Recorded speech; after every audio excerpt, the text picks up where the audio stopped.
दोस्तों, ये वीडियो बहुत मेहनत के साथ बनी है।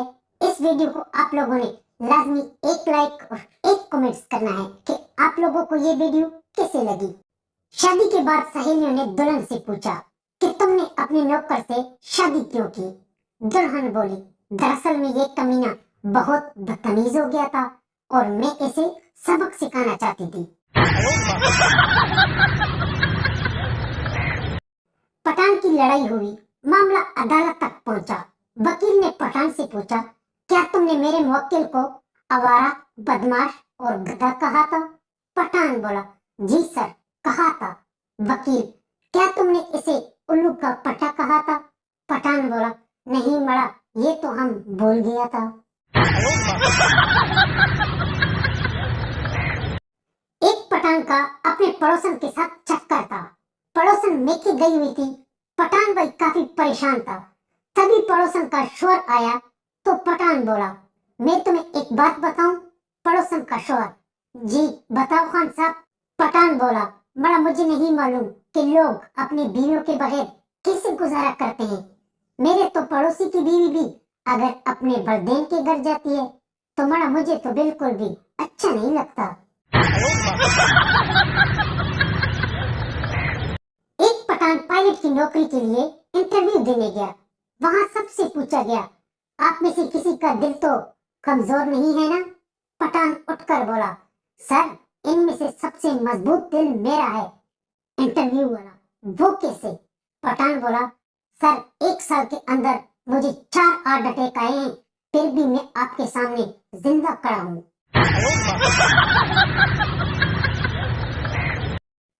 एक आदमी को अपनी बेटियों का ख्याल रखने के लिए एक औरत की जरूरत थी।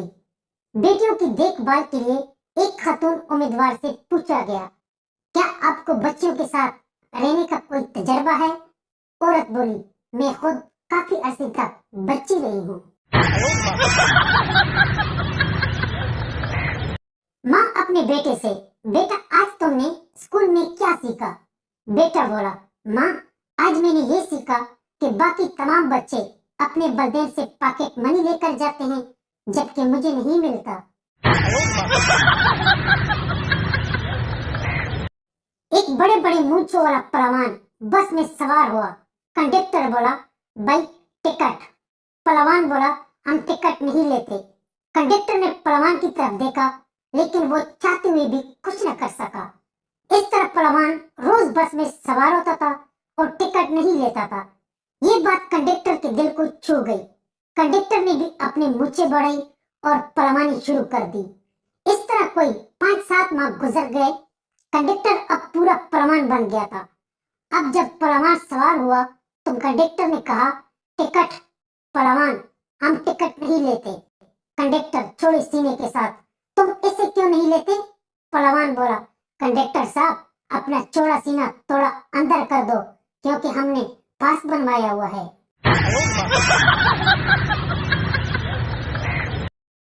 दोस्तों, अगर वीडियो में यहाँ तक आए हो तो वीडियो को यहीं पर लाइक कर दें। शुक्रिया।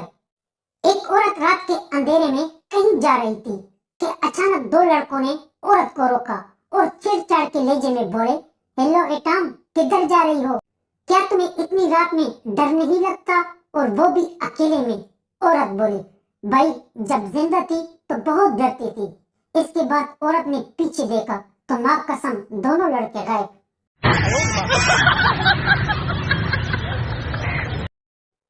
हॉस्टल में एक शख्स ने पप्पू के कमरे का दरवाजा खटखटाया। कुछ देर बाद पसीने से शराबोर पप्पू ने दरवाजा खोला। आदमी, क्या मैं अंदर आ सकता हूँ? मैं इस कॉलेज में सन 2008 में पढ़ता था और इसी कमरे में रहता था। पप्पू, हाँ हाँ जरूर। वो शख्स अपने कॉलेज के वक्त को याद करने लगा और कहने लगा, वाह वही पुराना कमरा, वही पुराना फर्नीचर और वही पुरानी अलमारी। पप्पू इसे अलमारी की तरफ बढ़ने से रोकने वाला ही था कि इस आदमी ने अलमारी का दरवाजा खोला। पप्पू की गर्लफ्रेंड अलमारी के अंदर छुपी हुई थी। पप्पू ने जल्दी में बोला, सर ये मेरी कजन। इस पर आप बढ़ते हुए आदमी बोला, वाह वही पुराना बहाना। जैसे ईश्वर दफ्तर से घर आया, बीवी बोली, कैसे हो मेरी जान? शोर बोला, या अल्लाह खैर, और फौरन अपनी डेयरी खोली और देखने लगा।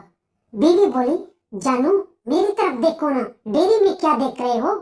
शोर बोला, कमीनी मैं देख रहा हूँ कि जब तुमने पिछले महीने जानू कहा था तो कितने रुपए खर्च हुए थे मुझे।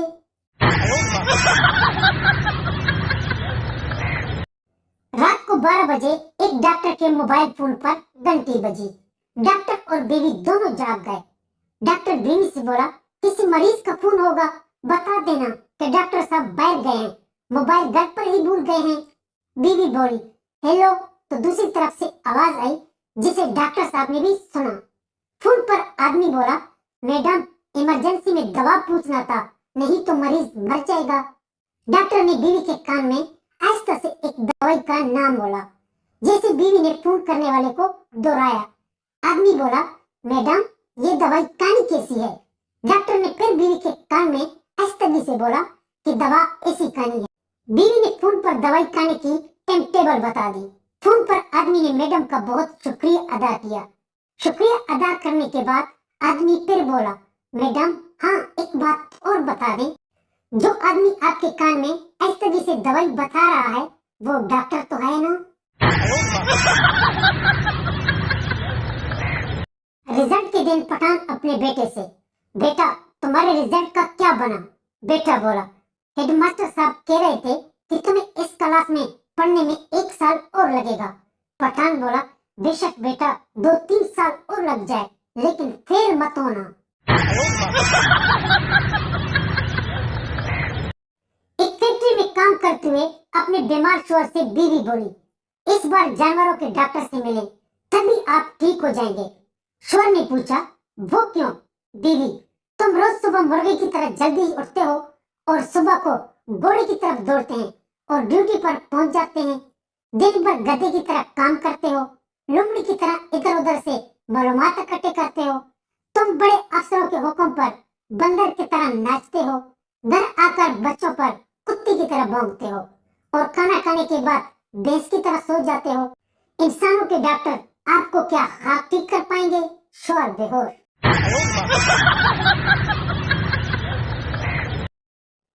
घर दामाद सास से बोला, आज से मैं रोटी नहीं चावल खाऊंगा। सास, ऐसा क्यों बेटा?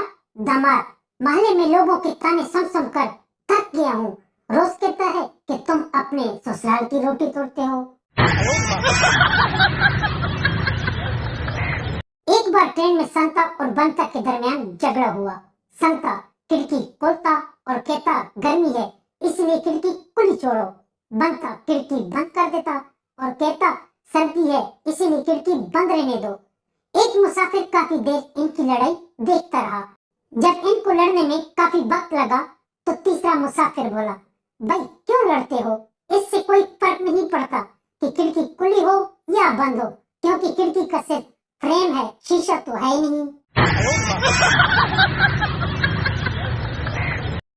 एक पठान की तनख्वाह 15,000 रुपए थी। जब पठान की सैलरी आई तो बॉस ने गलती से 17,000 पठान के अकाउंट में भेज दिए गए। पठान खामोश रहा। इससे अगले माह बॉस ने पठान के अकाउंट में 13,000 रुपए जमा कराए। पठान गुस्से से अपने बॉस के दफ्तर गया और बोला, आपने इस महीने मेरी सैलरी में से 2,000 कम क्यों भेजे? बॉस बोला, खान साहब जब मैंने पिछले महीने 2,000 रुपए ज्यादा भेजे थे तब तो आपने कुछ शिकायत नहीं की। पठान बोला, बड़ा हम गलती एक बार बर्दाश्त करता है, दूसरी बार नहीं।